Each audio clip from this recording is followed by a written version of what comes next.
Hey everyone, welcome back to another video. Before we get into anything, I just want to give a huge thank you to you guys. The channel has been seeing a lot of new subscribers recently. We are pushing towards 2K very quickly. I think we'll get there towards the end of the summer, and that was my goal by the end of the summer.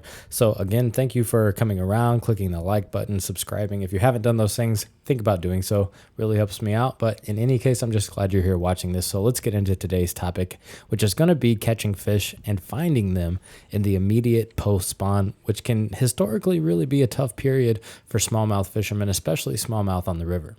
So I first want to define what the immediate post-spawn is. In my opinion, this is when smallmouth have moved off of their beds because they're no longer guarding eggs, but they're usually still in the same area, sometimes guarding fry, sometimes not. For most of us northern guys, this time period is going to occur in the month of May, sometimes June, and I've heard of fish even being in this stage into early July.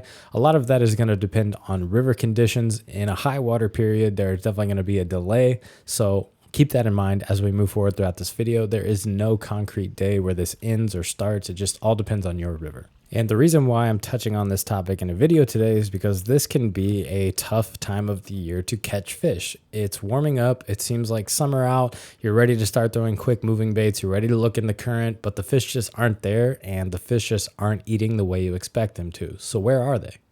Well, in my experience, I find most of my post-spawn fish in slow water or slack water areas that were most likely used for spawning just a few weeks beforehand. In these areas, the fish are doing a couple things, but one of which is guarding fry. So essentially, they are just trying to keep out anything that might harm the fry or eat them, and this leads to fish not really wanting to bite, rather just shoo away. Fish on, baby. Oh, yeah. On the crawl. Cast it in there with the top water. They didn't want it. So as we just saw with that catch, I cast it in there multiple times with the top water, and it even took me 2 casts with the craw in order to generate a strike. So obviously I had to make multiple presentations with different lures in order to get this fish to go. This tells us during the immediate post-spawn we need to give multiple presentations, but we also need to make multiple casts in areas that we have high confidence in. So if we're throwing top water over the head of a smallmouth in order to draw a guarding strike, we do want to vary our retrieve to see what they want. This might be a slow roll, this might be pop pop, this might be lots of pausing. You do have to feel it out, but I think more times than not, the smallmouth are going to prefer pauses over just a straight retrieve. It was in. It's just a small change there, guys. A more subtle plop instead of ripping it just very, very slightly. And that one didn't want it on the hard plops. I started doing the lower ones or the slower ones right in the same spot. So even though topwater is a favorite tool of mine during this time period, you want a tool that you can toss back in once you've identified that a smallmouth is gravitating towards a certain area. But as I noted earlier, these fish aren't always in the mood to eat, and it's pretty easy to spook them at times. But if you do identify the area that they are trying to defend, sometimes you can generate a strike with the topwater. You might get lucky enough to hook them. Other times you need something that you can follow up with in order to get that fish in the boat. Yeah, let's go. Boat flip. It's a largemouth.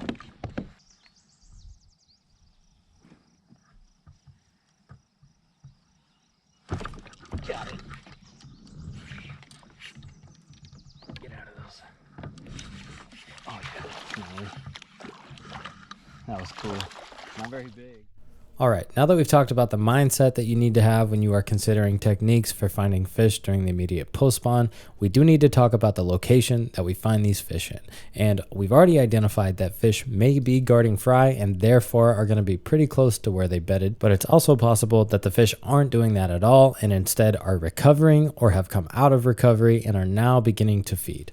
In my experience, fish that are doing any of these 3 things are still going to gravitate towards slack water, but they're going to be set up a little bit different depending on the mood that they're in. Let's go ahead and talk about the fish that are recovering. I don't want to say that these fish are uncatchable because I don't truly believe that, but sometimes it's just not worth the effort and the time expended in order to get at them.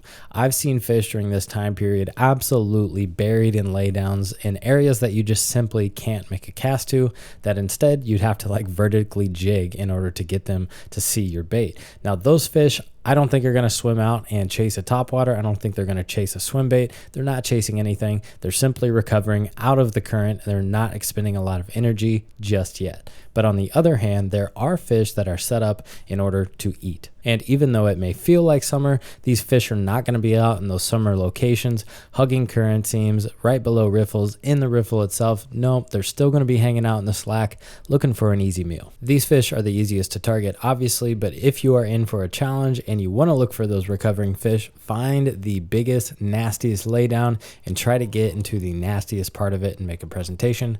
Good luck with that. I'm going to stick with the easier fish.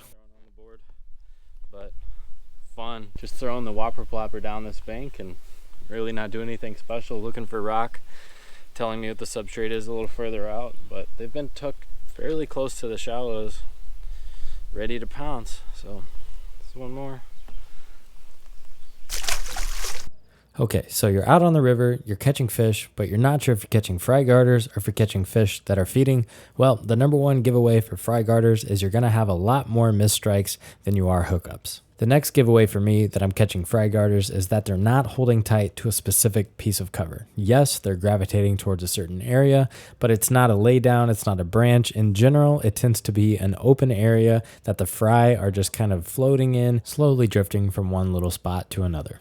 So when I'm fishing these areas with topwater, I tend to draw a lot of strikes that are more like a headbutt or like a porpoise. So what I mean by that is when the fish comes up, they more or less just swipe at it and they're not taking it in with their whole mouth. You're not going to get that slurp bite and then a dive. Instead, the fish come up and quickly turn away and almost smack it. And a lot of times you end up with fish that are hooked either outside the mouth or kind of on the side of their face because they're not really intending to eat it. Like I said, they just want it out of that area.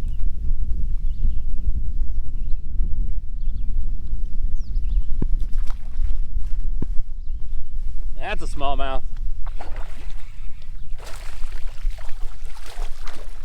That's a big one too.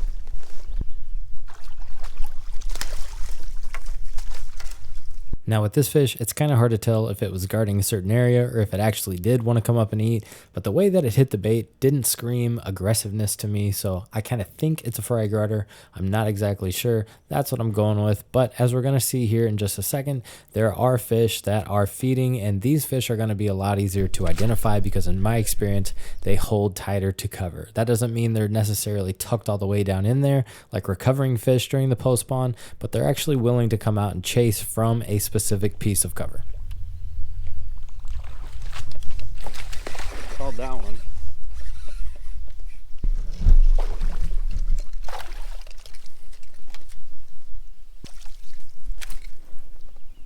It's not even a very big one and crushed it.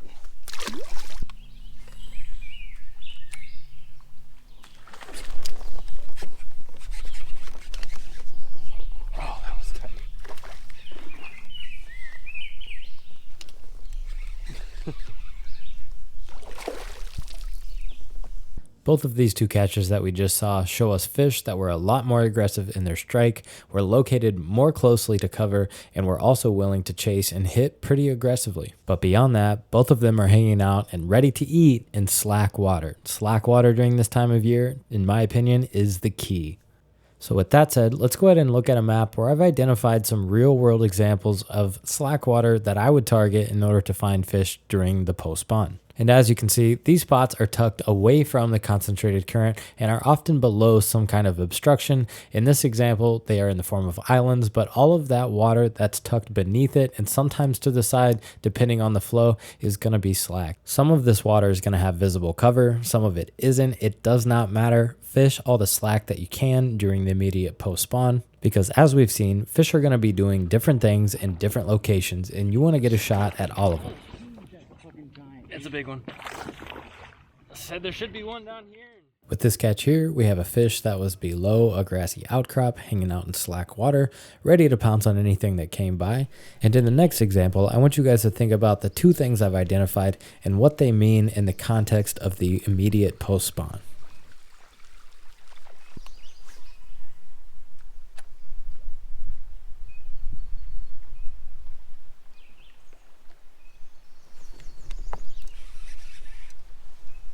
Is it a pike? Oh, it's this big smallie.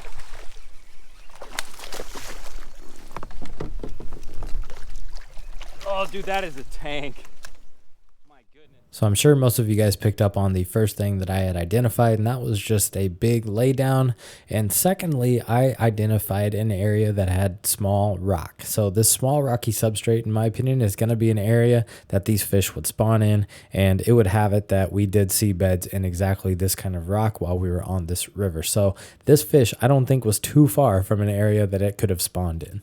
And finally, the last lesson that I want to leave you all with after seeing that last catch and the one that you're about to see is that we cannot be afraid to cast into super skinny water this time of year. A couple of inches is just enough for a smallmouth. This is something that I'll say throughout the entire year. They will surprise you at how shallow they will get. So keep that in the back of your mind during the post spawn too. Yeah, this one was a little more aggressive. Man, thing is head shaking like crazy. That one was in a feeding spot. That was not a bed spot.